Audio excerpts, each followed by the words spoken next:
Dios que bendiga, hermanos. Hoy estamos a sábado 16 de enero. Es la reflexión de esta semana, del día de hoy. Es de Éxodo del 1 al 4.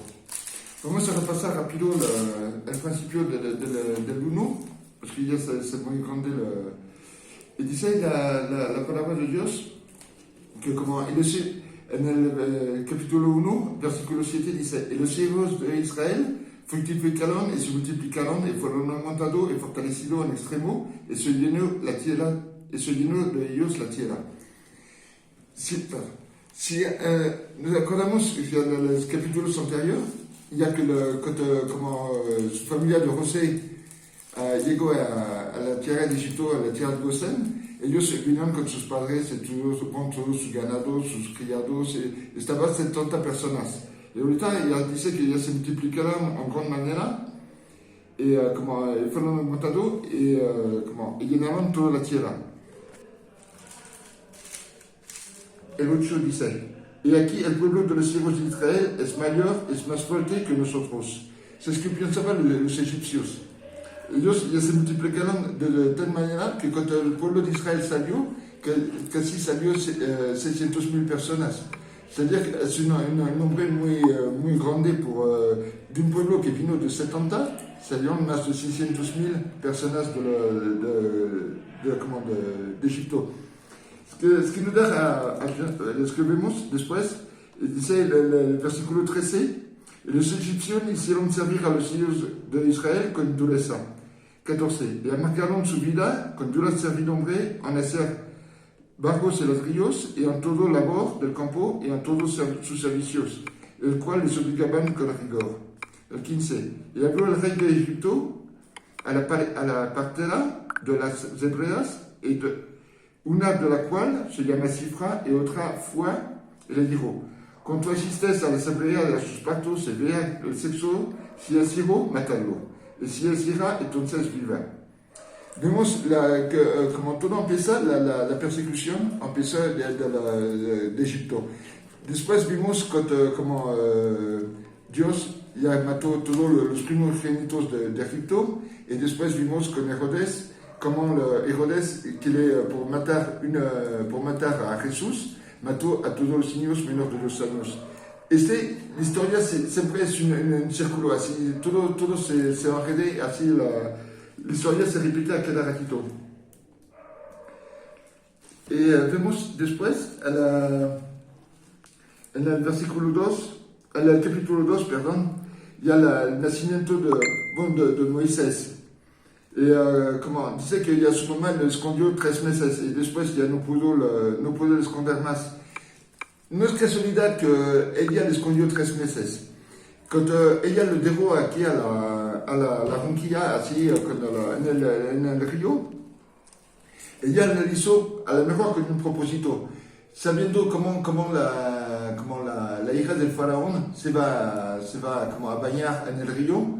Ella dice: bueno, a lo mejor chance ya lo recorre y lo hace, y lo adopta como su hijo. Y vemos eso es que pasó. Y vemos en el versículo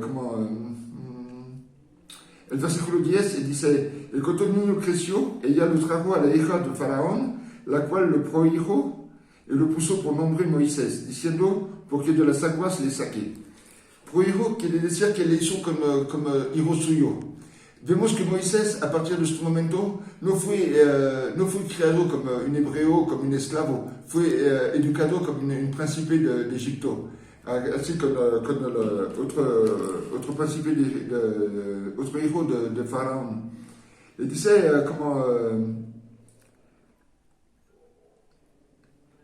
en versículo 11 empiezan los problemas por Moisés. Y dice en el versículo 11: en aquel día sucedió que el crecido ya Moisés salió a sus hermanos y le vio en su dura tarea, y observó un egipcio que golpeaba a uno de los hebreos, sus hermanos. Vemos que aquí, ya como Moisés, ya estaba más grande, debe tener como 30 más o menos. Y vemos que como aquí, Moisés antes veía todo el trabajo de la dura tarea de los hebreos, de sus hermanos hebreos. Y las cosas es que ya en el momento Ya c'est comment estuvo más fuerte como l'essentiel de su sangre hebrea quand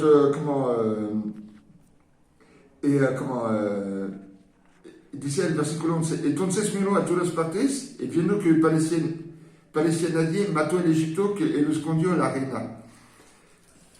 Aquí vemos que no es el príncipe de Egipto, el hijo su hijo postizo de la hija del faraón, fue su sangre hebrea, su alma de hebreo que reaccionó.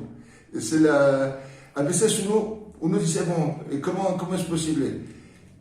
Yo me ponía a pensar, si uno, en tant que mexicano, va a un país extranjero y ve que unas personas maltratan a sus compatriotas, otro mexicano, ¿uno qué va a hacer? Su sangre, aquí son gente de sangre caliente, su sangre va a reaccionar, va a defender. A lo mejor, no por matar, pero si pasa, ¿qué pasa? A veces puede ser por un accidente. Dice que lo mató, pero no dice que le mató a filo de espalda. A lo mejor lo golpeó y él se cayó, el egipcio se cayó sobre una piedra o se desnucó. No dice cómo pasó. Pero ce que nos dice la Biblia, c'est que Moisés lo mató.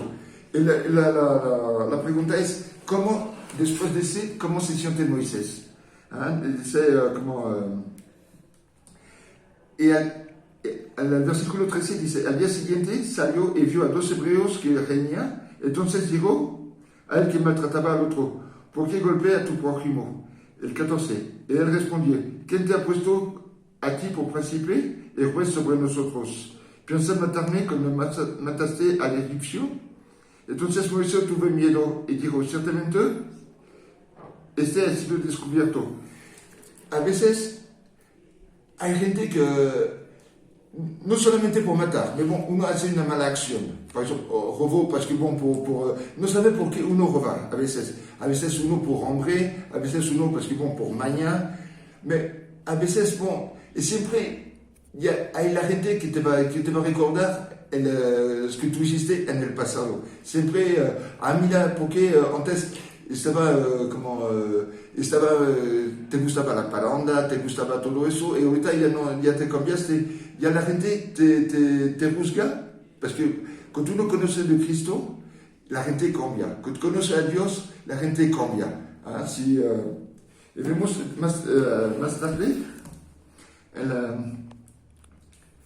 en Éxodo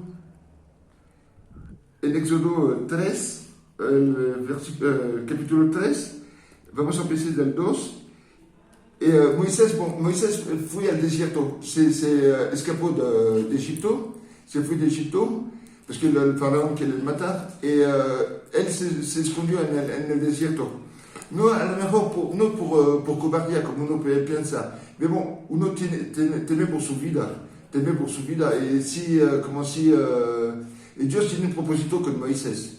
Si Dios le escondió a Moisés de los ojos de Faraón, es porque Dios tiene un propósito para él. Y vamos a ver después.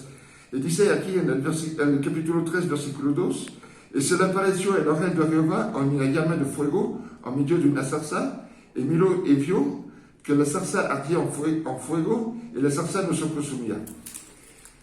Hermanos, cuando uno tiene una visión de un ángel, a lo mejor no por una zarza, pero a veces una visión, un sueño de un ángel, c'est parce que Dios tiene un propósito contigo. Dios tiene algo preparado para ti.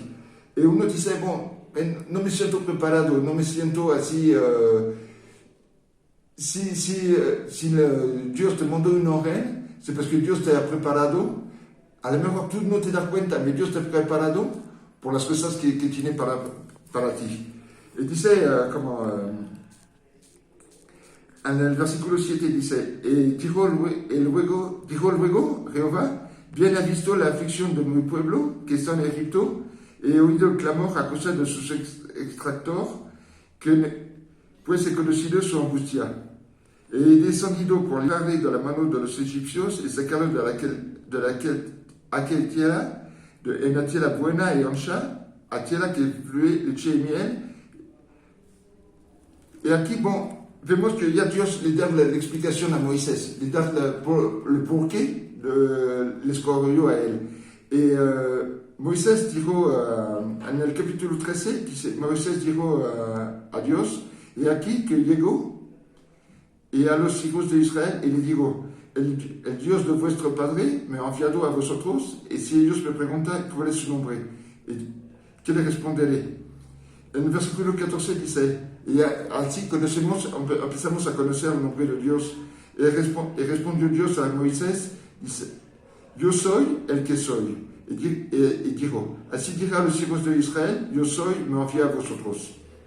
Primera cosa que yo noté, a veces Moisés tiene miedo, porque como ya sabemos que Moisés estaba tartamudo. Dice que, bon, ¿cómo va a decir al pueblo de Israel? Si me vieron como maté supuestamente no vio como maté de Egipto, ¿cómo van a confiar en mí que no va a les defraudar después, que no va a les llevar a un mal camino, a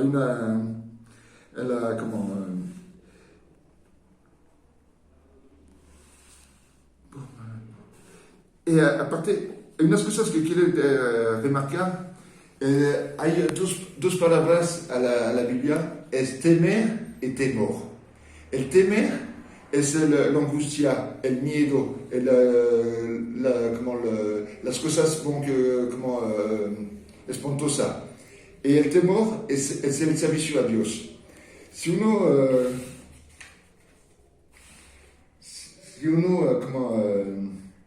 como dice así Moisés, dice, yo le remarqué, dice en Mateo 10:19, Mateo 10:19, uy, te lo busco.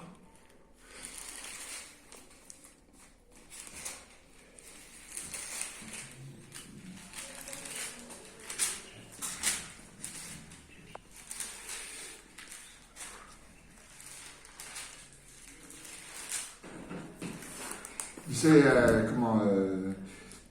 en el Mateo 10:19 dice, mas cuando os entreguen, no os preocupéis por cómo o qué hablaréis, porque en aquella hora os será dado lo que habéis de hablar. Es que Dios quiere decir a Moisés cuando le dice, no te preocupes, lo que tiene que decir, dile nada más que yo soy, te envío. Yo soy el Dios de Israel, que vio su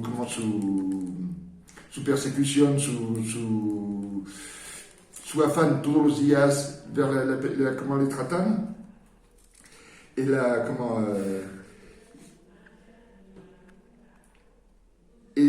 ese fue el temor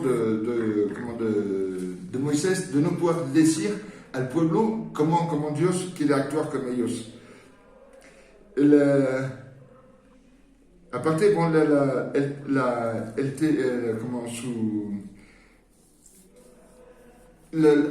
temor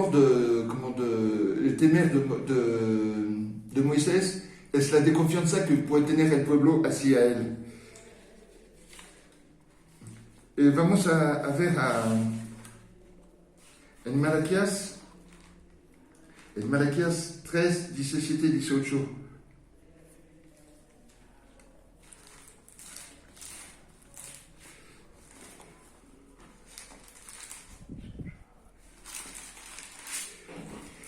Parce que quand Dios Dios nos habla, parce que bon, Moisés su nombre estaba escrito aquí en el cielo. Todas las cosas suceden porque todo está escrito. Todo está escrito. Dice como la palabra de Dios dice, no soy hombre de mentiras, ni hijo de hombre para que me arrepientes. Si Dios escogió a Moisés es por algo. Es porque ya sabe que Moisés va a cumplir su deber. Un siervo, a veces uno sirve parce que como siervo, puede decir como esclavo. Y hay siervo que sirve por amor. Como a esta época, bon, Jesús no vino a la tierra, todavía no estaba, no vino a la tierra. Moisés puede considerarse como un hijo de Dios Parce qu'elle le sirvió como hijo, no como siervo, como esclavo.